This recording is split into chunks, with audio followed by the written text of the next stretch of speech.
Hello guys, Assalamualaikum.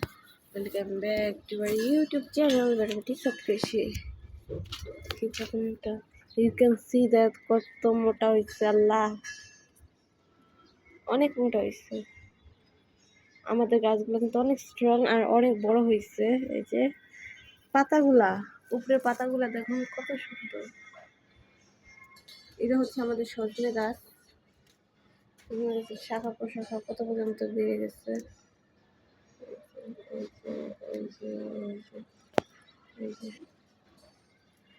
এটা মূলত একটা শর্ট ভিডিও হবে। সরকারের সকল বিষয়ে তথ্য আপডেট আমাদের ইউটিউব চ্যানেল দেওয়া হয় ও নেওয়া হয়। এর জন্য অবশ্যই আমাদের ইউটিউব চ্যানেলের সাথে থাকবেন এবং আমাদের ইউটিউব চ্যানেলকে লাইক, কমেন্ট, শেয়ার, সাবস্ক্রাইব করতে ভুলবেন না। সাবস্ক্রাইব করার সময় অবশ্যই বেল বাটনে ক্লিক করবেন যাতে ভিডিও আপলোড দেওয়ার সাথে সাথে নোটিফিকেশন আপনাদের ফোনে চলে যায়। আজকের ভিডিওটা এই পর্যন্ত। আল্লাহ হাফেজ।